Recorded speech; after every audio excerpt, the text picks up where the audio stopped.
You're listening to the Lanterns Radio Network. We are the network dedicated to empowering the individual, illuminating the truth, defending American exceptionalism, and inspiring future generations. Stay connected and get involved at lanterns.buzz. For great radio, get commentary and news of the day. Lanterns.buzz.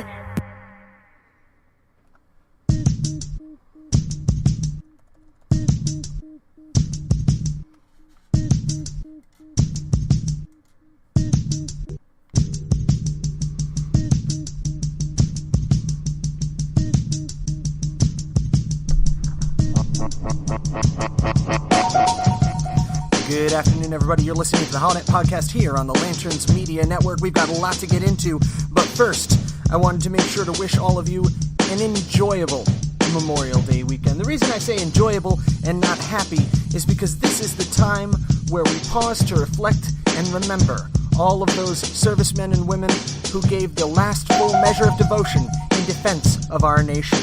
So we start there, here on the Holonet Podcast on the Lanterns Media Network. Stick around.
You're listening to the Holonet on Lanterns Media Network. The millennial conservative resistance begins here.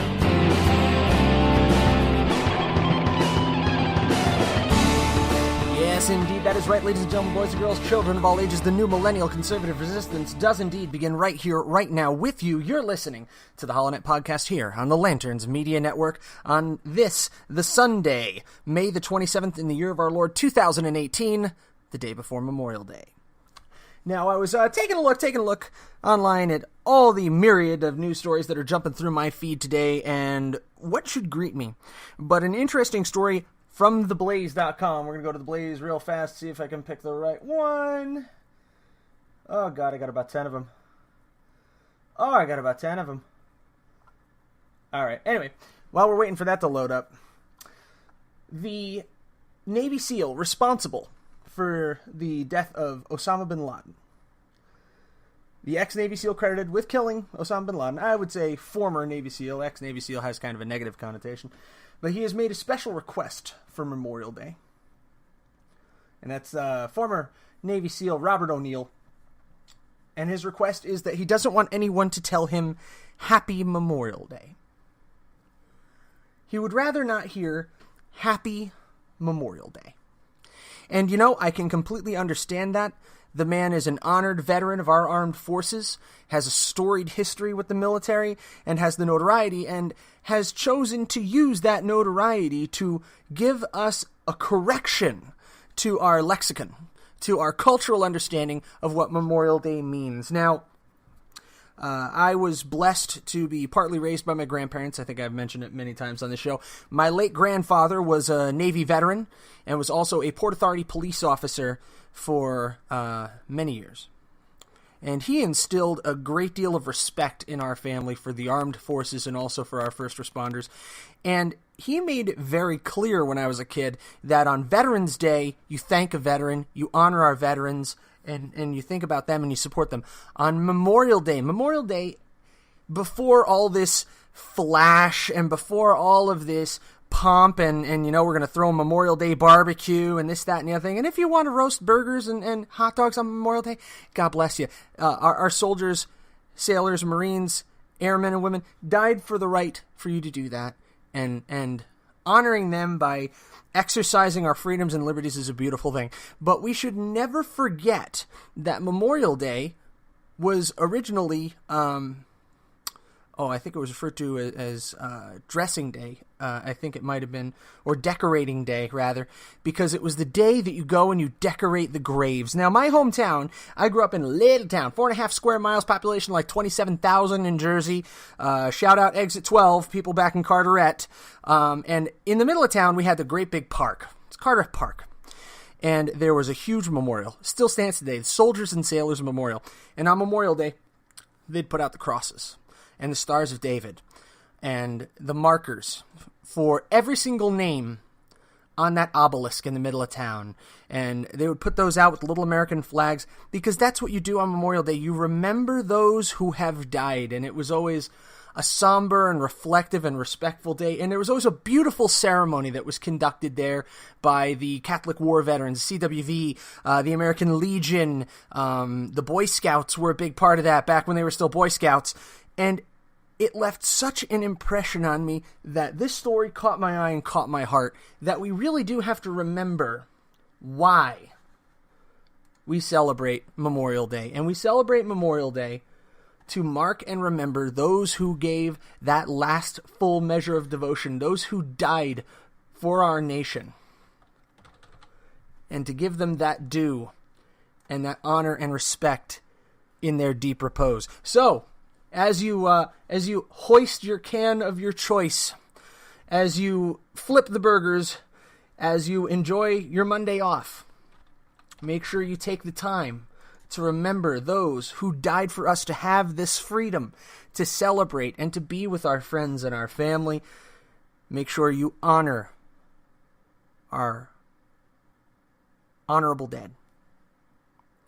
And I'm going to steal a line from Lord of the Rings, like I do, because I'm a nerd like that. In the movie The Two Towers, after the Battle of Helm's Deep, I think it was, they're in the halls of Rohan, and they're celebrating their victory, and then there's a somber moment where King Theoden, I think it was, lifts up his chalice, his ale, and he says, "Hail the victorious dead." And everyone raises their glasses and says, "Hail." So I'm going to say that now on Memorial Day. Got my cup of coffee here, my HoloNet mug. Hail the victorious dead. Honor them and remember them for their sacrifice today. Now, we have other things we need to get back to. I got to take a drink, actually. Things we have to get to.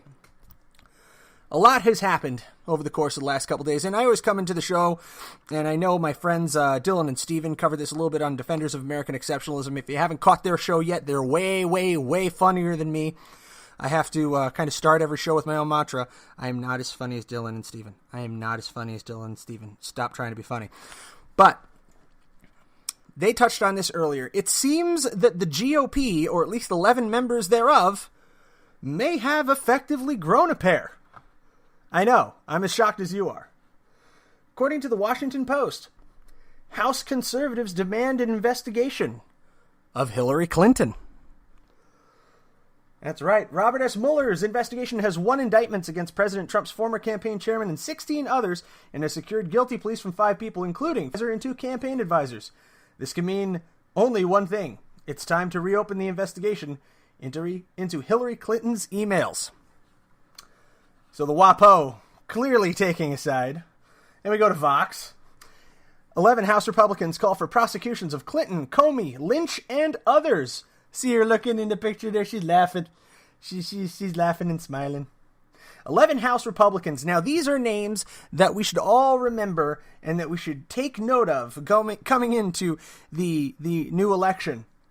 Ron DeSantis, Andy Biggs, our own Andy Biggs of Arizona, Dave Bratt, Jeff Duncan, Matt Getz, Paul Gosar, that's 2 from Arizona, Andy Harris, Jody Heiss, Todd Rokita, Claudia Tenney, and Ted Yoho signed a joint letter to the Attorney General Jeff Sessions calling for the criminal prosecution of Hillary Clinton and a variety of other Obama administration appointees, career FBI officials, and even Trump appointee Dana Boente, who is currently the FBI's general counsel. And you know what this reminds me of? This reminds me of something that I actually did back when I was writing and also doing some field reporting via Facebook Live for The Blaze. That's right.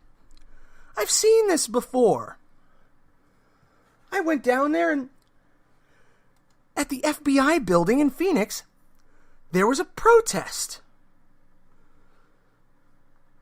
That's right. There was a protest. Now, I just have to seem to remember, what was that protest about? My God, it was calling for the criminal prosecution of Hillary Clinton. You don't say. No, surely no. Surely not at all. But yes, it was. In fact, it was on that day that I actually met up with now a man I consider a friend, Steve Robinson, who has been in the right-wing activist circles here in Arizona for quite some time. He's a good man. I had the pleasure of speaking to him on a number of occasions, and I actually had the pleasure to talk to him here during my interview covering this event. There's Steve right there. Here, I'm going to go to that cut real fast, see if I can pull that up, work a little multimedia magic.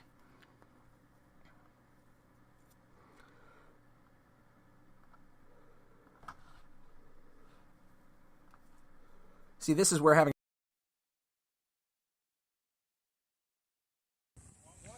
Good day, everyone. My name is Matthew Holloway, and I'm in Phoenix, Arizona, where a group of protesters have gathered in front of the FBI field office to protest Director Comey's refusal to indict Hillary Clinton.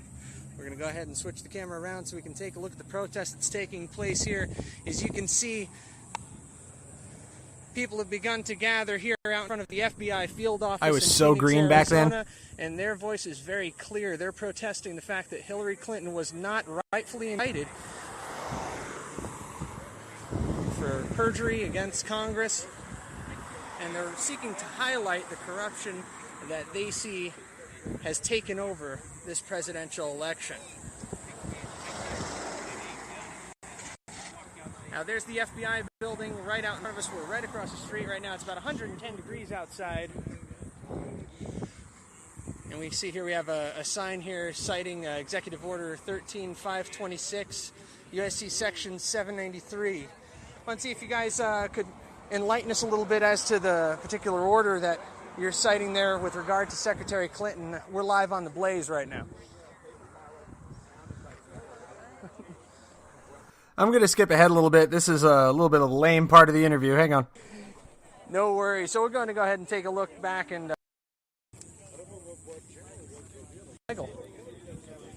Actually live on the Blaze right now, sir. Live on the Blaze right now. Awesome. Yes, Glad sir. to have you guys out here. So, Yellow alert. What we're doing here today is we're just voicing our... Trip down memory lane right here.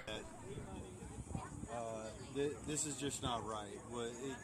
We're getting fed up with the fact that there are people in our elected officials in government that are acting outside of the law as though they are above the law, and they're getting away with it. Tell everybody your name. I'm sorry. My name is Steve Robinson. My name is Michael Bailey. Michael?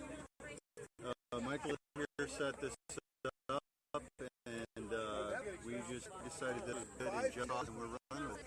It's just the first of many events that we're going to have. So this is going to be a nationwide patriot movement. We're going to start calling out our government on all of their transgressions.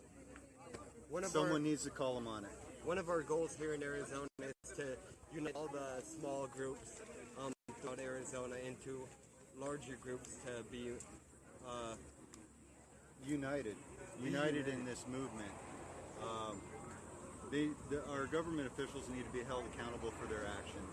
They can't just act lawlessly, do whatever they want, break the law that you and me would go to federal prison for, and they don't even get a slap on the wrist. There you have it. I just couldn't even put it any better than Steve Robinson did back there. And this, if you check the timestamp, this was July 24th, 2016. That was 2 years ago. God, I was so green. That interview was garbage, wasn't it? It was terrible. Do you see the camera work? I swear to God, I was looking at Steven's chest for like 3 minutes with the camera because I'm holding it down here and I'm talking to him up here because I didn't have this really crucial little tool, which I don't even have it in my studio now. I didn't have a lapel mic, and I didn't have a hand mic to give him, so I got to like hold the phone to his face. So everybody on the Blaze's Facebook was looking at his chest. So that was 2 years ago. That was July 2016 when that protest took place. And now, only now, that we have majorities in both the House and the Senate, and a president in office who is a Republican, is this finally happening. 11 House Republicans are calling for the prosecutions of Clinton, Comey, Lynch, and others.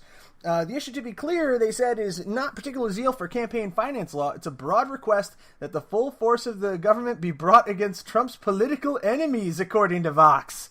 Oh, my goodness. Oh, you hear how one-sided this is. You hear how very, very one-sided this all is.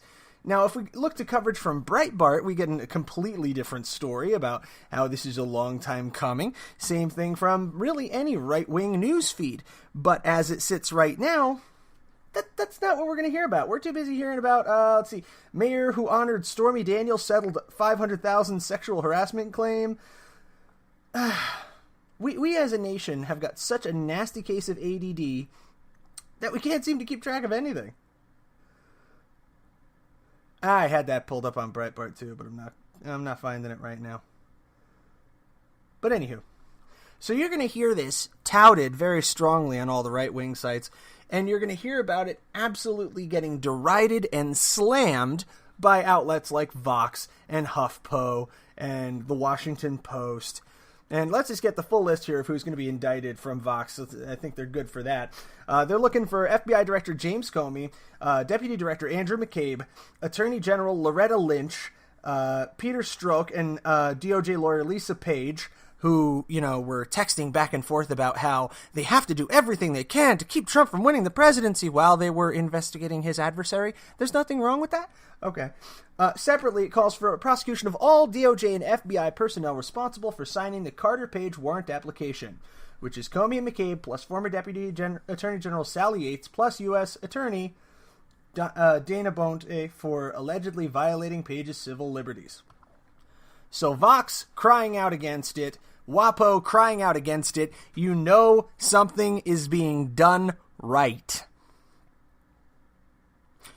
These prosecutions should have happened in 2016, when people like Mike Bailey and Steve Robinson were standing out there in the 110-degree heat seemingly yelling at the rain. That's a figure of speech, by the way. It doesn't rain much here in Arizona. But that must have been what it felt like, yelling into the wind. No one was listening to them in 2016. Why? Because the Obama administration was still in power. And this is now the norm in this country. This is what happens.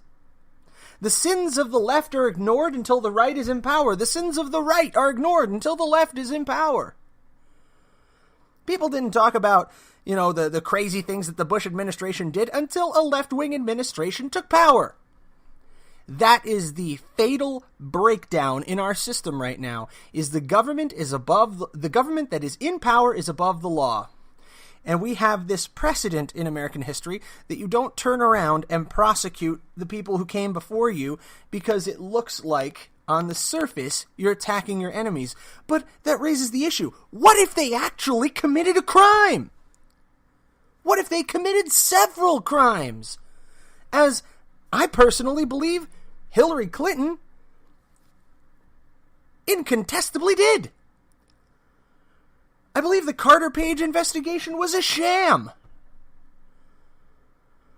I'm living here in Phoenix, where Loretta Lynch had her clandestine meeting with Bill Clinton on the tarmac of Sky Harbor Airport. That happened here. And that's what spurred the protest in 2016. These things happened at the same time, guys. But no, we have this precept, this notion in our country that a new administration can't turn around and prosecute the sins of the old because it looks like you're striking back at your enemies, and that's the next step toward fascism. Yeah, when you get in power and you start prosecuting. No, we all need to be like Gerald R. Ford, who turned around and gave President Richard Nixon, that was an obstruction. And even if you did anything wrong in your whole presidency, it's all good. Don't worry about it. That's what we're expected to do when the GOP is in power, is overlook all the sins of the left. And we hope that the left does all the same to us.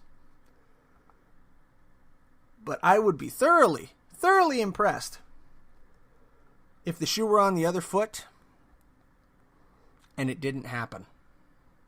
Because it seems, in my experience, in my 31 years of experience, that it's all well and good and the left has these high-handed morals until they don't. They don't police themselves to live by them. They expect everybody else to. And it's a sham. Now we're going to take a quick break. And when we come back, we're going to talk about a nation that is really drifting dangerously close. They're sitting on the penumbra of a true progressive fascist state. No, I'm not talking about Venezuela. They've already gone over the black hole's horizon.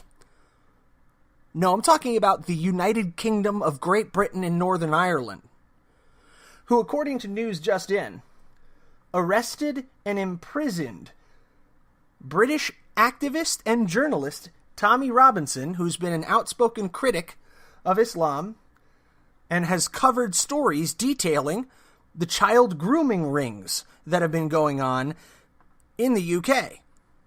Well, he was out in front of a court filming with his phone and was promptly placed under arrest and sentenced to 13 weeks behind bars. And there's a gag order in place, so it's all hush-hush. There's no news of this being reported in the UK because the stranglehold is that strong. But by God, we live here in the United States of America where freedom of the press is still a thing. We'll talk more about that when we come back. Take a quick break. If you want to follow us, we're on Facebook Live right now, facebook.com/HoloNet. Tweet at The HoloNet. Find us on theholonet.lanterns.buzz and theholonet.com.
I see people coming together not for divisiveness of party or for dichotomy of thought, but for unity in principle. In the principles that founded our nation, that all men are created equal and are endowed by their Creator with certain inalienable rights, life, liberty, and the pursuit of happiness. Today, ladies and gentlemen, those principles are under the sternest attack that we have seen in many generations. It has become a crime in this nation nearly to express a difference in opinion from what is held by your party to be doctrine, from what is purported by the media to be truth.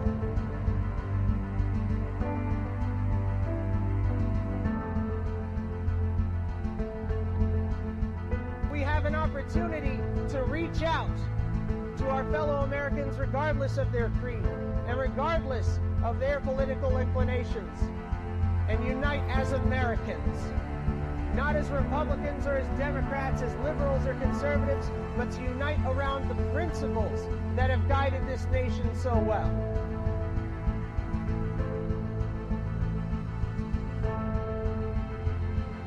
I've covered a lot of stories,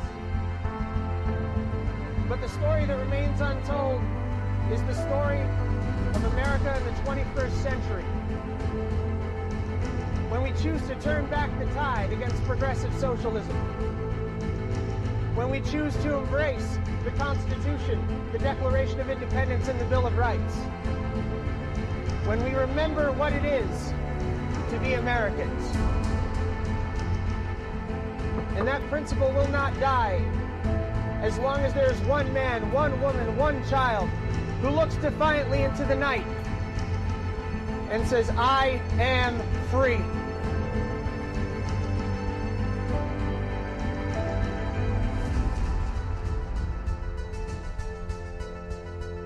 You're listening to the HoloNet podcast on the Lanterns Media Network. The new conservative resistance begins right here, right now.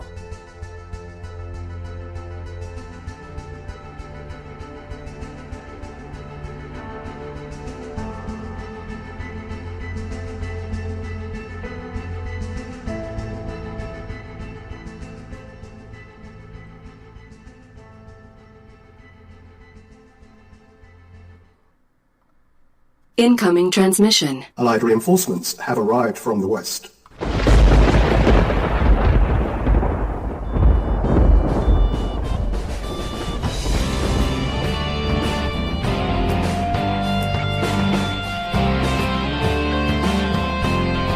You're listening to the HoloNet on Lanterns Media Network. The millennial conservative resistance begins here.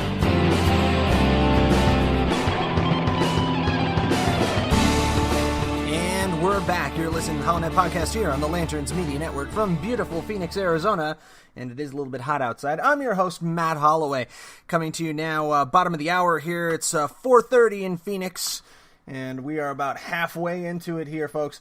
I wanted to direct your attention to another news story that has come out, and this one kind of got me a little bit tweaked. I told you about it right before the show. It appears that Tommy Robinson, who is a notable right-wing activist in the UK, you may have heard of him from Sargon of Akkad, a couple of other UK conservative and more classic liberal sources, will tell you that he is not very popular with the Muslim community. And there's a good reason for it. He has been outwardly reporting on the grooming gangs, they call them, that are running rampant through the English countryside, specifically in some of the smaller hamlets outside of Greater London.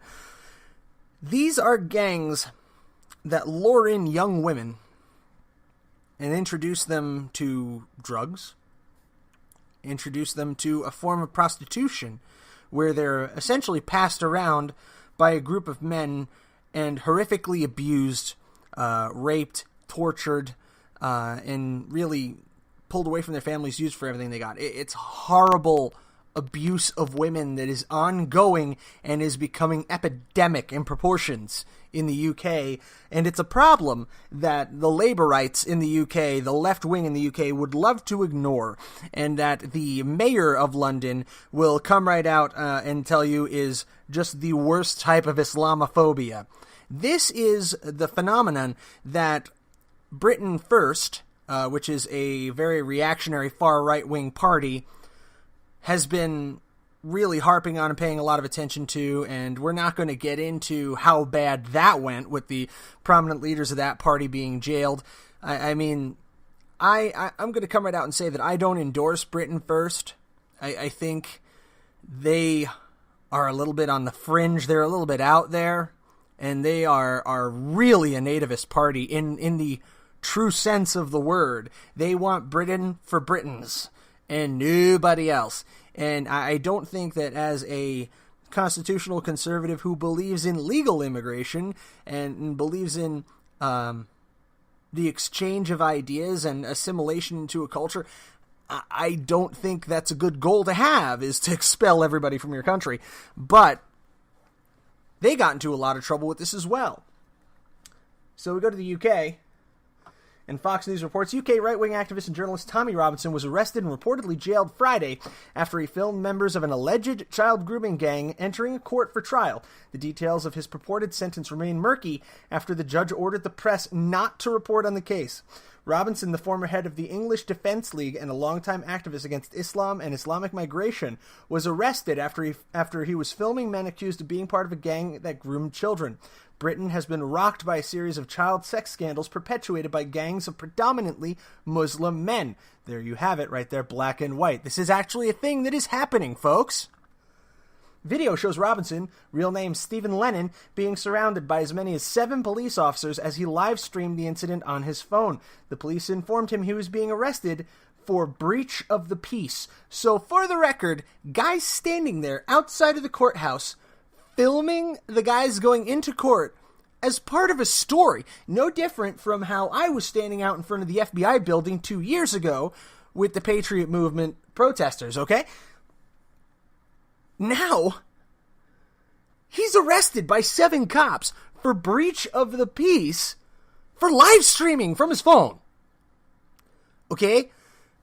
Count Dankula Redux. I mean, Count Dankula put up a funny video on YouTube, wound up getting arrested and getting the book thrown at him. This guy was live streaming in front of a court. He was covering a public space for a legitimate journalistic purpose. And he's arrested for breach of the peace. Folks, the black hole sun, won't you come and wash away the rain? Man, all respects to Soundgarden, I don't think this is what they had in mind, but the black hole of fascism, the penumbra, the event horizon, is right where the UK sits squarely today. You know, we can call this story 1983 because they're not quite at 1984 yet, but God, are they close. Shortly after the arrest, a source with knowledge of the case told Fox News he had been jailed for 13 months. Sorry, I said weeks before. Months on a contempt of court charge. The court listed the case as closed by Friday afternoon. One source says he's jailed in Hull Prison. Now, there was also a comment from his lawyer that's very disturbing. Quote, Tommy's lawyer said he will likely die in jail, given his profile and previous credible threats, and the judge basically said he doesn't care. He sentenced him to 13 months in prison. Sources with knowledge of the case spoke on condition of anonymity, in part because they fear they'll be arrested for contempt. One told Fox that Robinson's lawyer warned that, considering the presence of these Muslim gang members in prison, a 13-month sentence was tantamount to a death sentence. Stay tuned, folks, and say a prayer for Tommy Robinson. The man is a political activist, whether you agree with him or not, whether you endorse his views or not, and I frankly don't know his views well enough to endorse them or strike them down. I have to do more research than that. I know he's very much of the same vein as Laura Southern, and I believe he had another colleague who was actually banned from entering the UK, along with Lauren Southern. But the UK has reached a breaking point where we can really no longer consider the United Kingdom to be an enlightened and civilized Western nation if they continue to pounce on their own population with gag orders of this type. Can you think of that? Let's say I was standing out in front of Phoenix City Hall, okay? And maybe I was covering the Jodi Arias story, right? And if the judge placed a gag order on the Jodi Arias story, and I'm there live streaming, maybe like I did for the Blaze, maybe I'm live streaming for Lanterns, which is a legitimate news outlet, a legitimate website and source. We have a full network of professionals. And I'm live streaming. And I was suddenly surrounded by 7 officers of Phoenix PD. Mind you, this is a what-if scenario. I'm comparing to Tommy Robinson here. I'm not saying any of this actually happened. But imagine if that happened. I would be in an uproar. And rightly so. Because in the United States of America, I have the freedom of speech. I have the freedom of expression and the freedom of the press.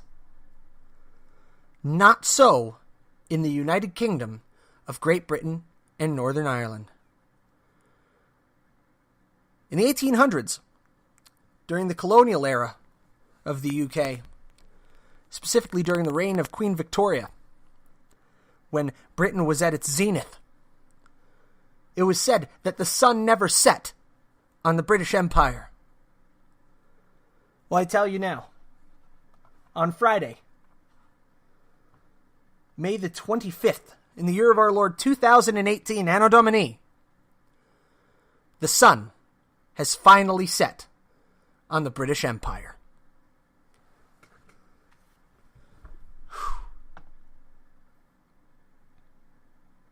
Further frustrating news from across the pond. And for the best analysis of this, I would strongly recommend that you check out Jonathan Dunn, Freedom's Disciple. He has a podcast on theblaze.com that's available on iHeartRadio. Again, Freedom's Disciple, Jonathan Dunn, our good friend here at Lanterns from Ireland. He actually lives there in Ireland, lives and works. Ireland shocked the conservative world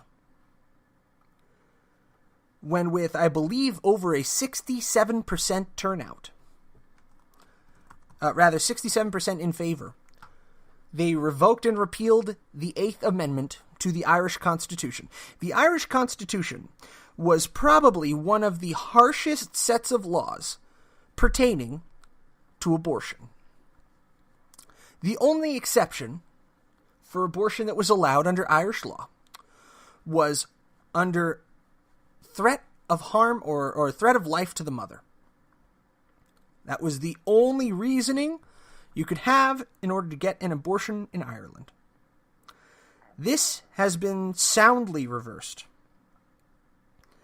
And it seems that, by and large, the mainstream media could not possibly be more pleased with themselves.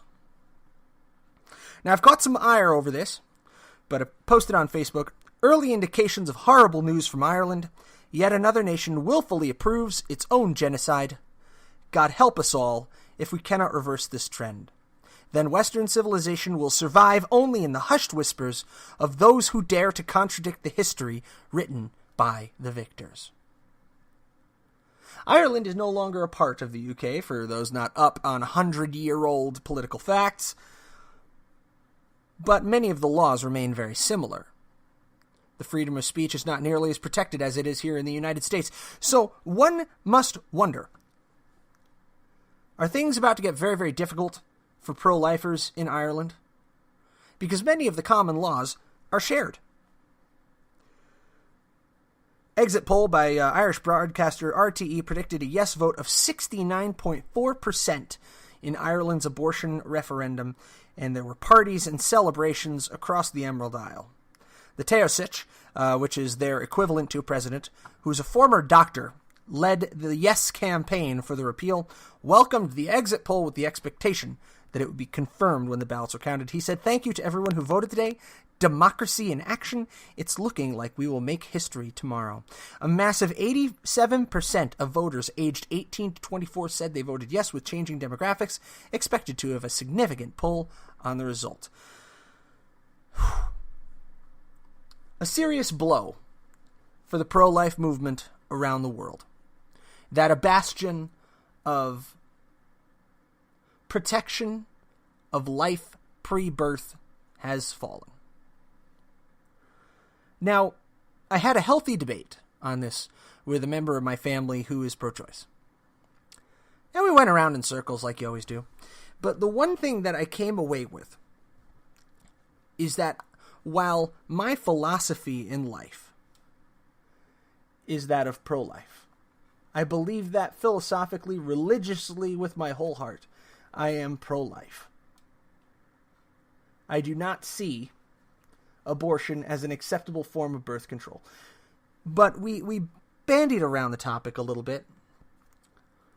And something that we agreed upon is one of the paths to bringing about real change in abortion law in the United States is that birth control, the birth control pill, as it were, really shouldn't be a prescription anymore, should it? Why is it so incredibly expensive without insurance to get birth control? Now, a lot of people can have the argument that, refraining from sex is 100% effective birth prevention. I agree. It's 100% effective birth control. But I think as a middle ground approach and a plank of the conversation about reforming abortion law here in the United States and bringing it closer to a pro-life stance, to a 20-week ban, for example. A nationwide 20-week ban, I think, is a good start. But I think the exchange on that would be birth control, $10. Becomes over-the-counter, $10. Because right now you can get the morning after pill for about $39. But I would say that making birth control more readily available, making it no longer require a prescription from a doctor, easily accessible to women, is a good step in the right direction. Now, I am a constitutional conservative, which puts me in an interesting place in the abortion dialogue and in that entire ethos. And, there are going to be people who don't like my point of view. There are going to be people who do like my point of view. It's my point of view. I maintain that because it's my point of view, I don't have a right to force it upon anybody. And that our government is not in the position of legislating morality. Again, I am pro-life. But our government is not designed to legislate morality. Now, another conversation that I had along these lines is that my honest belief, and it can't come fast enough, is that science is going to answer the abortion question for us probably in the next 10 to 20 years. And we're going to look back and really regret the amount of lives that have been lost through abortion on demand. That's my personal belief. I believe that we're going to reach a point where an infant can be fully gestated in an artificial womb in the event that an unintentional pregnancy occurs. And then that child can be placed with a family and things of that nature. Or that birth control becomes such a easily acquired tool that it becomes a null point. But as a small government constitutional conservative, I cannot support the notion that the government has the right to legislate on morality. Historically, under the 10th Amendment, that falls to the states. For each state to determine at what point does it go from being a fetus to a child. I believe that point is at the point of conception. People disagree on this point. But that is what a healthy republic allows for. A healthy republic, not a democracy like Ireland has. A healthy republic allows us to express these differing views and to meet and come to a form of compromise, a form of solution so that we can move forward. I would love to see a 100% ban on all abortions throughout the world because they're no longer remotely even necessary. Where's that push? Or is it just medical apathy that, birth control's gotten about as good as it's ever going to get. So, you either take this pill, and if you forget it, then you have a baby. Let's work hard to bridge the gap between morality and government with science. Where's that work? Where's that push forward? We got a little pill that can make you harder than Chinese algebra for about 8 hours. But where is the 100% reliable birth control methodology that completely renders the abortion debate moot? Let's apply ourselves. The states are the place to experiment with law. And Roe v. Wade was a massive overreach of federal power. It's a case of them doing what they viewed as the right thing the wrong way. It's the same way I view the gay marriage debate, the Hodges v. Overfeld decision. That may have well been the right thing to do, but you did it the wrong way. You brought down the 10-ton hammer of the federal government and intruded where the states belong.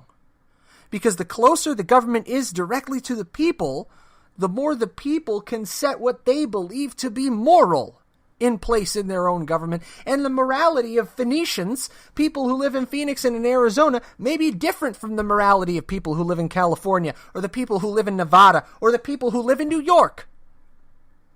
And once upon a time, that was okay.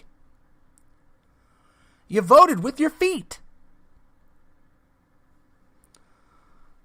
But then you have people taking the 14th Amendment and throwing it around all over every possible thing, saying that you have to have equal treatment under the law. Equal treatment under the law does not mean that the laws need to necessarily be the same one state to another state to another state. Otherwise, living in Arizona, I moved here when I was 19. I could buy a lottery ticket in New Jersey when I was 19. Couldn't buy one in Arizona till I was 21.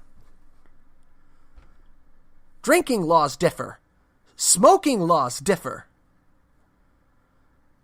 Abortion laws differ within a certain restraint because they have to be within the confines of Roe v. Wade. But we are a republic so that the majority of people cannot force their morality or lack thereof onto the other half. Which is what just happened in Ireland. 70% of the Irish people, 70% of 87%, just told the rest of Ireland, your views are not moral, and here's the force of government that will make you comply.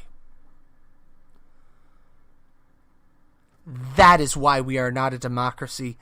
That is why we are a republic, and why we must remain a republic of the people, by the people, and for the people, and protected from the people, protected from a majority run amok.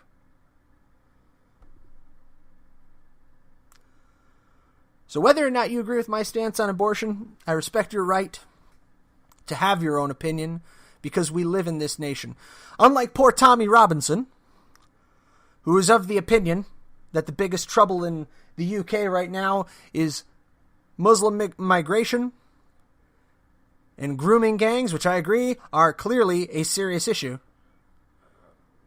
But the government disagreed with him, so the government threw him in prison for 13 months. That's a year in prison because you pissed off a judge. Dear God, Pray for Tommy Robinson. Pray for the United Kingdom. Pray for the Irish people. Talking about prayer a lot on a show that typically focuses on politics and international news, but there you have it. Damn.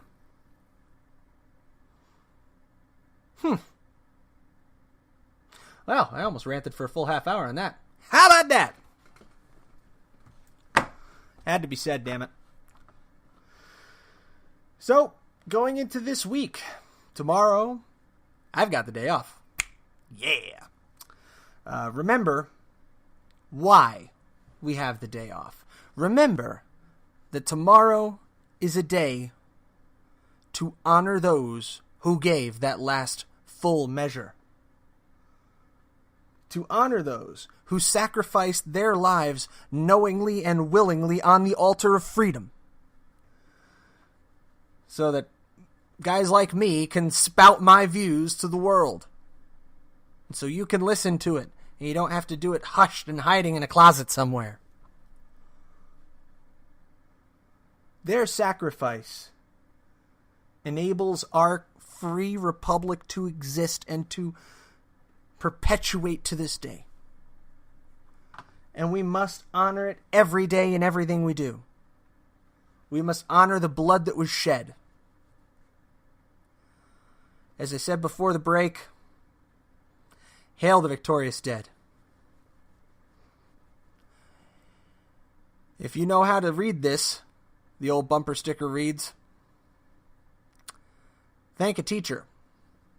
If you're reading it in English, thank a veteran. Because you're reading it in English, honor our fallen soldiers who died so you could. All right, guys. I'm going to call this one good. This is episode number 61 of the HoloNet podcast here on the Lanterns Media Network.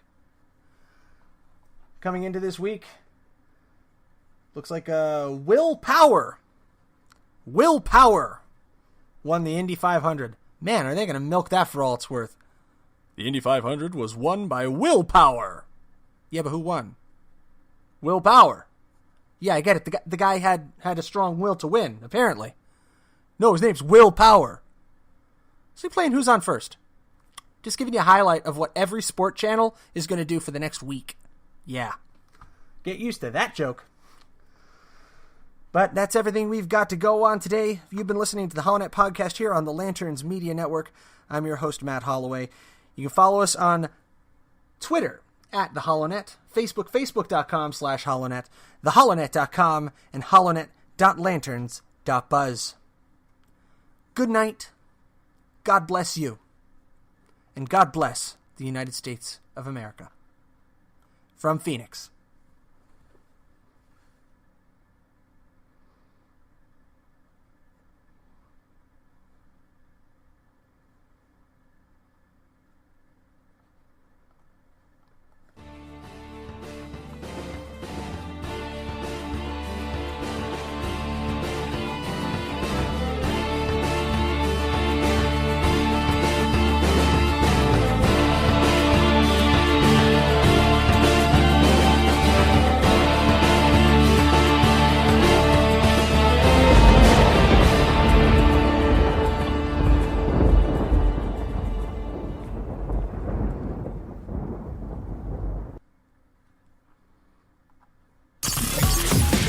You're listening to the Lanterns Radio Network.